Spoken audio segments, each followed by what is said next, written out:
Hey everybody, this is a video in response to I've had a few comments on my tire changer video asking for dimensions, plans, specifics about it. I don't really have any of that. I didn't write it down. I didn't build it according to plan. I just kind of built it as I went along off what other people's ideas that I'd seen online and kind of took them my own and just figured this ought to do it. So I'll do a quick video here just showing you guys rather than respond to each one of you via email.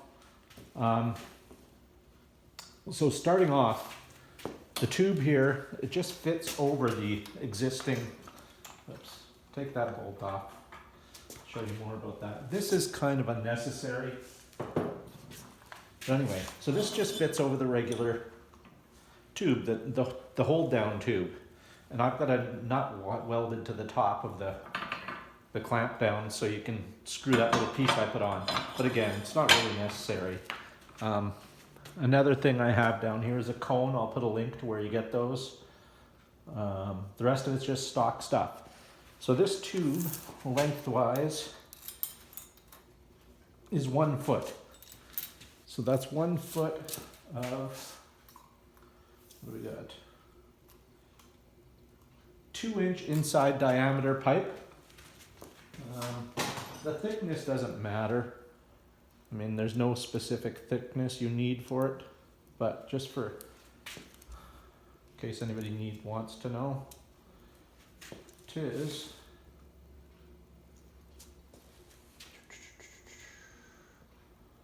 it's like 4 mil, a little under 4 mil. Fraction wise, what have we got here? Hard to tell with the paint on it, but there you go. There you go.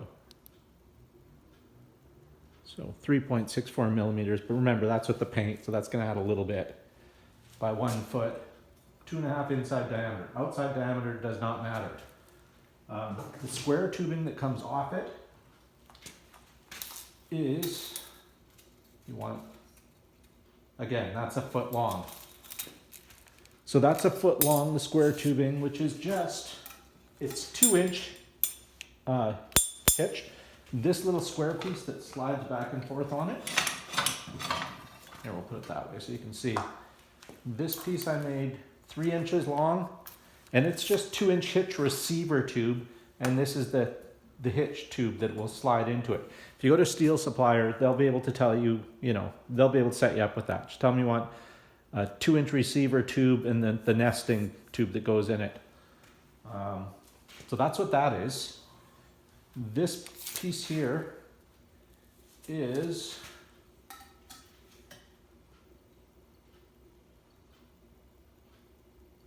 again, so that's a 2-inch inside diameter pipe. That's also 3 inches long. I tried to keep things the same length, as uniform as I can. So that's 3 inches by 2-inch inside diameter. And again, a nesting inside diameter piece of pipe that fits inside the 2-inch, so to have a 2-inch outside diameter. And that's 1 foot long. So these handles here are just handles off an outside faucet that I welded to bolts. So you can loosen them and try and move this up and down as needed. Adjust it. Same with the top one. It's just a bolt with a faucet handle welded to the top. Then for the bottom to attach the duct, which I got on eBay for like 13 or 14 bucks, is just a piece of steel plate that I cut to fit the bottom of the pipe. Drilled 2 holes in it to attach the duct. The duct comes with 2 mounting holes already in it, and just a couple of bolts to hold it on, and that's welded to the bottom of the pipe. It's a really simple thing. No bearings, nothing special. It all just fully adjustable, slides in and out, tightens down.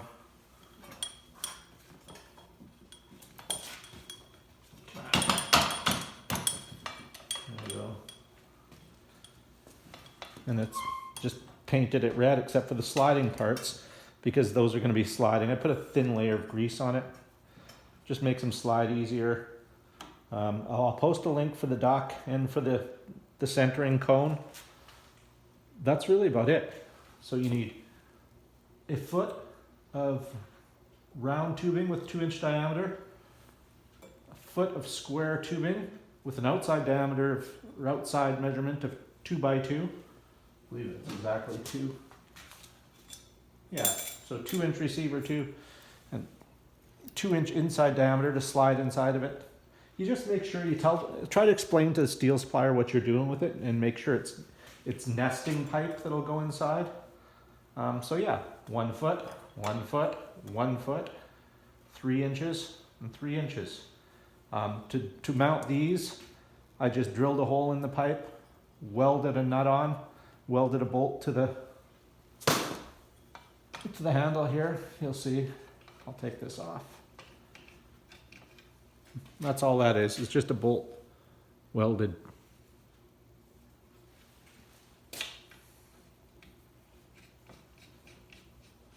Just makes it easier. You don't need any tools to adjust it. And that's it. So yeah, I will put a link to where to get the dock and the centering cone. You don't need the centering cone. It just makes it easier. You do need the dock. Without it, it doesn't work. Try to get a polyester dock, not a plastic dock. Polyester is a type of plastic. But the polyester just seems to be, it's more durable. It flexes rather, it's less brittle. And when lubricated, it slides better. So that's about it. Another tip is to make sure you mount it. I don't know if you can see on the floor, probably not very well. But I have drilled some holes and countersunk anchors in so I can just screw a bolt in and mount it to the floor. It makes it much easier when you're not fighting this thing to slide. It's not sliding all over the floor or mount it to a pallet. That really sucks. Mount it to the floor. Save yourself the headache. On the base plate of the thing, I've got it's just some rubber mat. I bought it at Princess Auto. I'm sure Harbor Freight or your hardware stores it. It's rubber diamond plate type stuff goes on there. This one I've got on top. It just comes off and it can go on top of the rim so you don't scratch it when you use just this fold down piece that comes with the tire changer. I picked up the tire changer for $60 on sale. I think it was about $100 for the metal I bought, but I have probably enough left over to do another one because I didn't know what I was doing. I just bought a little bit extra. Last thing I wanted was to run out mid-project. So I got, if you look way over there, right there, there's some leftover stuff I have. So I could probably build another one. But yeah, it's really simple, works really well. Put your tire on, put this on, get this inside the bead, swing it around. I highly recommend you get a tire bar like this to, once you got this on the tire, just lift the lip of the tire over here and start turning. That's about it. You still use the post it came with, just not for the inside. You just use it for turning, that's all. You can go like this or like this.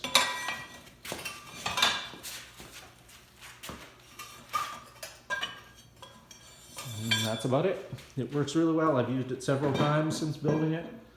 And yeah, that's it. Any further questions, just go ahead and ask below and I'll try to answer them the best I can. Thanks for watching. Take care. I meant to get to this. This is just the piece that was on top. It kind of holds it all together. And it's just a piece of steel plate, this 1/4-inch steel plate. I cut roughly roundish to fit on top of it, as you can see, like that. And I drilled a hole through it, put a bolt, put a nut on the other side, like such. And it's just same size bolt that fits the nut that I welded onto there. So you just give that a couple turns, and it just stops this from lifting. It generally doesn't lift without it anyway, but I don't know. It's handy. It's also handy for moving it around the shop when you just you can just pick it up by this arm. So it's not necessary, but it makes your life a little easier. That's all I'd say. Ignore the shitty welds. I was out of MIG welding gas at the time, so I ended up using the old beastie stick welder, which I'm kind of out of practice with, but it's held. It's held for several tires. Yeah, again, the welds aren't pretty, but they're strong. So yeah, that's it. Thanks for watching again. Take care.